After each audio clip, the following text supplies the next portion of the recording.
총선이 49일 앞으로 다가왔습니다. 여야 모두 공천 작업이 반환점을 돌고 있지만 양당의 분위기는 사뭇 다릅니다.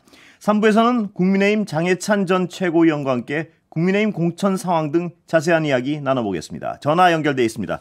안녕하세요. 네, 안녕하세요. 장해찬입니다. 예, 지금 출마한 부산 수영구 경선 확정됐죠? 네, 그렇습니다. 현역이시죠? 경선 상대가 전봉민 의원. 네, 현역 의원이십니다. 현역과 겨룬다는 게 쉽지 않을 텐데요. 어떻습니까? 네, 그럼에도 불구하고 제가 정치권에서 대통령 최측근으로 분류되는 사람이지 않습니까? 그렇다면 대통령과 또 당에 부담을 드리지 않기 위해서라도 공정한 경선을 통해서 정정당당한 승리를 해야 한다고 생각하고 있습니다. 예, 최측근으로 본인이 자평하시고 외부 평가도 그렇습니까? 뭐 그런 편이죠. 대통령 1호 참모라는 표현을 예. 공식적으로 쓸 수 있는 유일한 인물이니까요. 예. 네. 그렇다면 측근이시니까 하나 여쭤보겠습니다. 부산 현장에서 그 김건희 여사 명품백 논란이나 윤석열 대통령 최근 행보 어떻게 느끼십니까? 뭐 일단 전반적으로 윤석열 정부에 대한 국정 지지율이 상승하는 국면인데 부의경도 마찬가지인 것 같고요. 기본적으로 만나는 주민분들이 과거보다는 미래 문제에 대해 관심이 많으십니다. 민주당이 계속해서 과거 문제로 발목 잡기를 하지만 정작 주민들은 이 미래의 부산 먹거리를 어떻게 창출할 것인지, 산업은행 이전은 왜 빨리 민주당이 협조 안 해주는지 현재와 미래에 더 관심이 많다는 말씀을 드리고 싶습니다. 예. 그 장 최고위원은 윤 대통령이 어떤 최측근이라고 말씀을 하셨는데 한동훈 위원장과의 관계는 어떻습니까? 혹은 그쪽과는 어떻습니까? 뭐 우리 당의 비대위원장으로서 당을 잘 이끌고 있기 때문에 당연히 응원하는 입장이고요. 처음에 이제 비대위원장을 누구로 임명하느냐 문제가 불거졌을 때 제가 원내에서는 또 직전 지도부에서는 가장 강력하게 한동훈 위원장을 비대위원장으로 모셔야 된다라고 했던 기억이 있네요. 예. 그러니까 두 분하고 가깝기로 하면 대통령과 더 가깝고요. 뭐 그거는 함께 보는 시간이 훨씬 더 긴데 당연하죠. 예, 그렇습니까? 그렇다면 한동훈 위원장 표 지금 공천 작업 몇 점 정도 주실 수 있습니까? 저는 90점 평가하고 싶습니다. 예, 무난하게 잘 이루어지고 있다 이렇게 평가하십니까? 일단 저희 보수 정당이 4년 전도 그렇고 8년 전도 그렇고 공천 파동으로 많은 어려움을 겪었는데요. 예. 적어도 지금까지 시스템 공천이나 경선 위주의 공천으로 흘러가면서 예. 역대 어느 선거보다 공천 잡음이 적은 것 같아요. 예. 저는 그 부분을 조금 높이 평가하고 싶고요. 예. 더군다나 이제 민주당에서는 공천 파열음이 많이 나고 있기 때문에 그게 더 대비되는 차별화 효과를 보인다고 생각합니다. 자, 두 가지를 여쭤보고 싶은데요. 90점이라고 하셨는데 네. 10점 빠지는 건 어디서 빠집니까? 일단 10점 빠지는 것은 우리 당에서 뭐 컷오프 되는 의원들이나 하위 30%에 속하는 의원분들 명단을 개별 공개하지는 않는다는 방침인 것 같아요. 예. 저는 국회의원들의 명예를 지켜주겠다는 이유를 충분히 이해합니다만 그래도 보다 투명하게 공개할 건 공개하는 게 이 경선에 참가한 사람들이 납득할 수 있지 않나 하는 생각에 90점이라고 평가를 했습니다. 자, 여당 공천에서 어떤 관전 포인트 중에 하나가요. 영남 지역 앞으로 그 현역 의원들 어떻게 될 것이냐. 그 부분이 있는 것 같은데 그때 파열음이 나올 수도 있다. 이런 전망을 하시는 분들도 적지 않습니다. 어떻게 보세요? 근데 지금 영남 지역, 부산을 포함한 대다수 지역에서 경선 위주의 공천이 이루어지고 있어요. 예. 아시겠지만 경선을 하게 되면 패배한 쪽에서 승복을 할 수밖에 없는 상황이고요. 다만 한편에서는 현역 물갈이가 조금 적은 거 아니냐라는 우려도 나오고 있는데 예. 근데 이제 공간위에서는 하위 30%에 속한 의원들이 20% 감점이 되잖아요. 예. 그게 감점이 되면 굉장히 큰 영향이 있어서 자연스러운 물갈이 효과가 있을 것으로 기대하고 있는 것 같고 저도 현장에서 경선을 치르는 입장에서 사실상 20% 감점이면 경선 결과가 그냥 뒤바뀌는 수준입니다. 그렇겠죠. 민주당도 예. 그래서 뭐 하위권에 든 사람들이 많이 반발하고 있는데 일방적 컷오프를 통한 물갈이가 아닌 감점을 통한 자연스러운 물갈이를 유도하는 것은 나름 현명한 전략이라고 판단하고 있습니다. 자, 방금 말씀하신 그 부분 때문에 민주당이 지금 시끄러운 건데요. 예를 들어서 네. 하위 20% 컷오프 영남 지역 속속 네. 발표되고 현역 의원들이 예를 들어서 사실상 컷오프라고 느끼게 되면은 그때 민주당 같은 파열음 안 나올까요? 근데 그거를 안 가르쳐 준대요. 저희는 제가 알기로는 그래요? 그냥 경선 결과만 얘기한다. 예, 누가 하위 30%에 속해서 20% 감점인지를 예. 안 가르쳐 주는 게 당의 방침으로 알고 있어서 저도 그래서 아까 제가 그거 그냥 조금은 시끄럽더라도 알리는 것이 낫지 않나 하는 개인적 의견을 갖고 있는데 예. 아무튼 저희는 그 하위 30%가 누구인지는 뭐 외부로는 공개하지 않는다는 방침이라고 제가 현재까지는 알고 있습니다. 그래서 네. 어떤 경선 결과만 발표하겠다 이거군요. 누가 이겼다 이런 식으로. 현재까지 저는 그렇게 알고 있는데 나중에 어떤 변화가 있을지 잘 모르겠습니다. 자, 이 하위 20% 30% 이 부분이 현역 의원 물갈이엔 가장 중요한 핵심 포인트 같은데요. 네, 하위 30%까지입니다. 예, 하위 30%. 그렇다면 이 하위 30%에 들지 않는 한 현역 의원이 절대적으로 유리한 거 아니겠습니까? 경선이란 것은? 뭐 아무래도 하위 30%에 들지 않으면 현역들에게 유리한 점이 있지만 보통 과거 경선을 봐도 감점, 가점과 무관하게 현역이 경선에서 지는 경우도 있어요. 그럼 사실상 하위 30%에 속한 분들은 대부분 떨어진다고 보고 그렇겠죠? 또 일부 지역에서 현역들이 이제 패배한다는 경우를 미루어 보면 그래도 현역 교체율이 한 30% 이상 정도는 되지 않을까 싶습니다. 예, 지금 이 여당의 공천을 바라보는 시각은 두 가지입니다. 아까 말씀하셨지만 부드럽게 굴러가고 있다 아직은. 이런 견해가 아직까진 많은데 앞으로 아까 말씀드렸지만 영남권에서 하위 30%가 속출하고 이러면 파열음이 민주당 못지않은 파열음이 날 것이다. 이런 어떤 전망을 하는 분이 한 부류 있고요. 또 현역 의원들이 그대로 경선에 무난히 이겨서 쭉 가면 혁신이나 어떤 쇄신 이런 것은 물 건너가고 조용히 망하는 공천이 된다. 이런 어떤 우려를 하는 분도 있습니다. 어떻게 보십니까? 일단 그 두 가지 우려에 반박을 하자면 앞서 설명드렸지만 누가 하위 30%인지 밝히지 않으니까 뭐 알아야 반박을 하죠. 반발을 하고 모르니까 그거는 이제 반발이 별로 없을 것 같고요. 세 번째는 그렇기 때문에 도전하는 원외 신인들이 더 힘을 내서 그 감점 대상이건 아니건 현역 의원들을 많이 이기는 분위기가 나타나야 될 것 같습니다. 그런데 공관위에서 브리핑하는 걸 보면요. 하위권에 속한 의원들은 대부분 많이 떨어질 것이다. 자연스러운 교체가 될 것이다라고 공관위에서는 나름의 데이터를 근거로 확신을 하고 있는 것 같더라고요. 그래서 실제로 얼마나 현역들이 교체되고 새 인물들이 들어오는지는 공천이 끝나고 한번 보면 될 것 같습니다. 그런데 아까 공개를 안 하더라도 말입니다. 현역 의원들 같은 경우에 자신이 예를 들어서 경선에 졌다는 결과만 발표됐어요. 근데 도대체 내가 왜 진 거냐고 따져묻지 않겠습니까? 파열은 거기서 나올 수도 있을 것 같은데요. 발표를 안 해도. 그러면 뭐 이의 신청을 하면은 개별적으로 공관위가 점수라던가 이런 걸 알려주지 않을까요? 뭐 제가 아직 그 상황까지 안 가봐서 예측이 안 됩니다. 뭐 저 같은 경우는 어떤 결과가 나오든 당의 결정을 믿고 따르겠다는 입장입니다만 만약 뭐 경선 결과에 이의를 제기하는 후보들이 있다면 공관위에서 지혜롭게 그 데이터를 보여주든 알려주든 하는 방식을 취하겠죠. 저는 뭐 이 공관위가 한두 사람이 아니라 거의 10명이 넘잖아요. 그러면 거기서 시스템이나 점수를 가지고 뭔가 다른 게 개입할 여지는 전혀 없거든요. 그렇기 때문에 공관위의 경선 결정에 대해서는 뭐 이의를 제기해봤자 별로 달라지는 건 없을 거라고 생각합니다. 그렇다면 지금 상대당인 야당 공천 과정 어떻게 평가하세요? 보시기에. 막장으로 가고 있죠.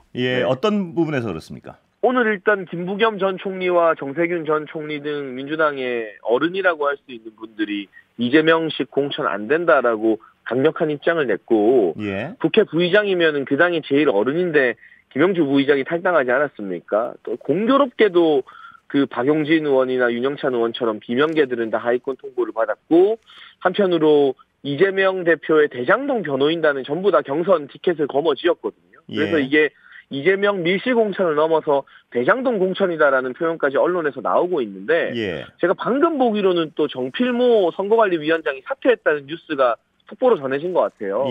이거는 공천 과정에서 이렇게 잡음이 나면 아무래도 이걸 수습하기가 굉장히 힘들기 때문에 지금 현재 민주당 공천 국면 이재명 대표의 사심 때문에 좀 어려운 방향으로 가고 있는 것 같습니다.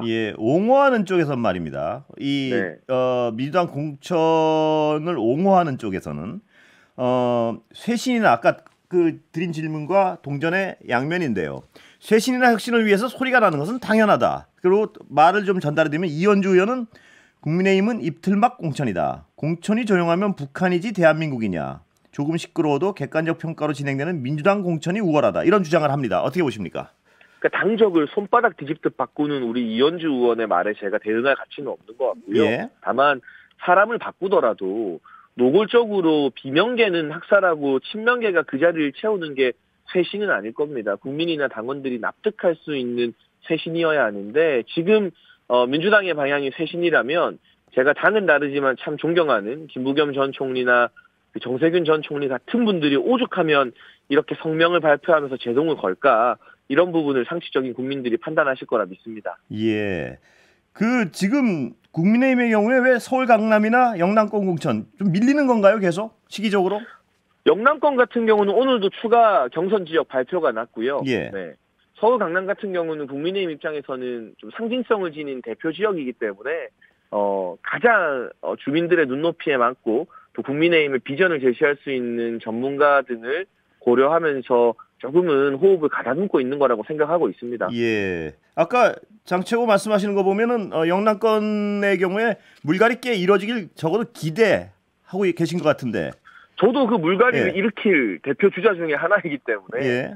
당연히 이 정치권 바깥에 참신한 시민들과 전문가들이 뭐 현역 의원 감점이나 이런 것들 공간에서 마련한 시스템의 틀 위에서 당당하고 명분 있는 경선 승리로 물갈이를 만들어내야 된다고 보고 그 물갈이가 자연스럽게 인위적이 아니라 자연스럽게 많이 일어나는 게 이번에 성공하는 공천의 밑거름이 될 거라고 봅니다. 그 지금까지 계속 나왔던 어떤 얘기와 일맥상통하는 질문인데요. 뭐냐 하면 어떤 분들은 공천 과정이 조용하냐 뭐 부드럽냐 아니면 파열음이 있느냐가 중요한 것이 아니고 최종 공천 결과의 그 상품들이 어떤 상품들이 국민들 앞에 나오느냐 이 공천 결과의 명단이 중요한 것이다. 이런 어떤 말씀을 하는 분들도 적지 않습니다. 동의하십니까? 뭐 그것도 일견 일리가 있습니다. 예. 다 틀린 말이 어디 있겠어요, 예. 정치에. 예. 그런데 사실 저희 당을 반면교사 삼으면 과거 뭐 옥새 들고 나르샤 이런 사건들이 있었잖아요. 그리고 4년 전에는 비례대표 명단이 한번 바뀌고 김영호 공관위원장이 도중에 사퇴하고 예. 이런 과정에서의 파열음으로 국민들이 이미 신뢰를 거둬버리면 그 명단을 관심 있게 지켜볼 동력이 안 남게 됩니다. 예. 그래서 과정도 결과만큼이나 중요한 것이고요. 여기서 다시 민주당을 돌아보게 되면 그래서 이재명 대표의 대장동 변호인단들이 다공천 받는 게 과연 좋은 결과일 것인가? 과정도 안 좋지만 결과도 더 안 좋을 것 같으니까 전직 총리들까지도 나섰다라고 평가하고 싶습니다. 예. 개혁신당 질문 좀 드려보겠습니다. 지금 네네. 개혁신당 상황에 대해서 어떻게 평가하십니까? 그냥 별 관심이 없습니다. 네. 네, 뭐 제가 이제 관심 가지고 막 아니 앞장서서 이준석 대표에 비판할 대해서는 만한- 관심이 평소에 좀 있으시잖아요. 근데 이제 많이 없어졌어요. 예, 왜 그렇습니까? 왜냐하면 예전에는 제가 이준석 전 대표를 평가하는 게 저에게 정치적으로 동력이 됐는데 예. 이제는 제가 이준석 전 대표를 비판하면 많은 지지자들이 이제 제가 굳이 나서지 않아도 된다. 이준석에 대한 국민적 평가가 끝났다라고 말씀해 주셔서 예. 굳이 제가 이제 나서서 비판하지 않고 우리 당의 부대변인이나 이런 분들이 오늘 보니까 논평 냈더라고요. 예. 그 정도 선에서 비판하면 되는 것 같아요. 네. 그 정도 선이라는 게 제가 논평을 못 봐서 그런데 어떤 핵심 워딩입니까? 혹시? 아니 이제 최고위원을 했던 지도부인 제가 네. 나설 일까지는 아니다. 이준석 전 대표의 정치적 체급이 이제 그 정도는 아닌 것 같다는 말씀이죠. 그러니까 장최고 그 말씀은 장최고께서 이준석 대표보다 정치적 중량감이 더 위로 올라섰다. 이렇게 자평하시는 건가요? 그러니까 뭐 중량감의 문제라기보다는 예. 어디를 가든 화합하지 못하고 이제 알아서 자멸하는 분을 굳이 제가 비판을 더할 필요는 없다라는 뜻으로 해석해 주십시오. 예, 이낙연 대표와 이번에 그 결별 과정에서도 이준석 대표의 어떤 귀착 사유가 더 크다고 보시는 건가요? 그러니까 제가 사실 이낙연 전 대표에게 한 달인가 두 달 전쯤이었나요? 언론 인터뷰에서 예. 이준석 맛 좀 보시라. 우리만 당할 수 없다라고 말씀을 드렸는데 예. 결과적으로 제 예언이 이루어져서 저도 뭐 기분이 좋지만은 않고요. 이낙연 전 대표 고생 참 많으셨고. 예. 근데 이낙연 전 대표가 이준석 맛을 보고 같이 못하겠다고 하는데 열흘이 걸렸잖아요. 예. 근데 저희 국민의힘은 그런 이준석 전 대표를 1년 가까이 품고 있었거든요. 예. 그런 점에서 저희 국민의힘 정치인들의 인내심이 얼마나 깊은지 다시 한번 증명된 일인 것 같습니다. 그런데 그 이낙연 대표와 이 갈라서면서요. 철학이 다른 두 정치 집단이 지금 갈라서면서 이준석 대표의 원래 표방하던 뭐 개혁 보수나 이쪽의 포션이 다시 생긴 거 아닌가요?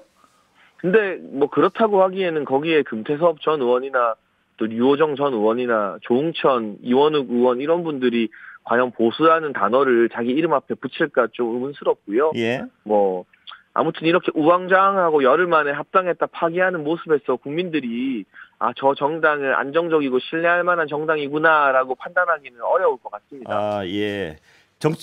이낙연 대표의 정치적 미래는 남아 있습니까? 아니면은 보시기에 이낙연 전 예. 대표 같은 경우는 민주당 공천 과정의 반사 이익을 좀 기대해야 되는 상황 같습니다. 거기서 뭐 불공정하게 공천을 못 받는다고 판단한 김영주 부의장이나 예. 소위 말하는 친문 색채 의원들이 탈당을 많이 하느냐 마느냐에 따라 이낙연 전 대표나 새로운 미래의 앞길이 좀 달라지지 않을까 싶네요. 예, 그 탈당한 분들을 받으면 아직까지 어떤 재기의 가능성은 남아 있다 이렇게 평가하시는 뭐 거예요. 예를 들면 김부겸 전 총리나 정세균 전 총리가 함께해서 3총리가 모인다면 예. 그 파급력은 매우 커질 수 있죠. 그래서 그 부분은 이재명 대표의 공천 전행이 얼마나 심각해지느냐 거기에 대해서 약간 반사 이익을 기다려야 되는 부분인 것 같습니다. 이준석 대표는 어떤 행보를 취할 거라고 보십니까? 뭐 말씀하기 싫어하시는데 또 여쭤봅니다. 예.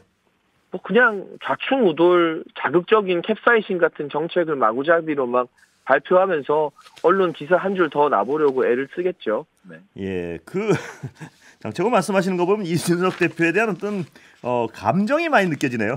아니 감정이 없어요. 감정이 전혀 없어요. 이제 예전에는 뭐 좀 있었을 수 있는데 예. 이번에 합당과 탈당 사태를 보면서 감정이랄 게 없어지고 그냥 뭐랄까요? 아 저렇게 자멸하는구나. 오히려 좀 씁쓸하고 안타까운 마음이 있죠. 예. 네.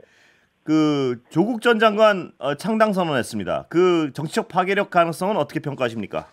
근데 조국 전 장관 같은 경우는 창당을 해서 후보를 지역구에 낼 것 같지는 않고요. 예. 비례대표를 내게 됐을 때 지역구는 안 낸다고 어쨌든, 선언을 하셨습니다. 예. 네네. 예. 어쨌든 그러면 민주당의 그 연합정당 비례 의석을 가져가는 건데 예. 결국에는 그분들이 다 민주당으로 돌아가지 않겠어요. 예. 합당을 하거나 나중에. 예. 그래서 조국이라는 사람이 이름은 조국신당으로 나왔지만 예. 사실상 민주당의 후보로 인식이 되어서 민주당 선거에는 좀 악영향을 끼칠 것 같아요. 예. 그 현안 질문 짧게 드려보겠습니다. 시간 거의 다 됐는데요.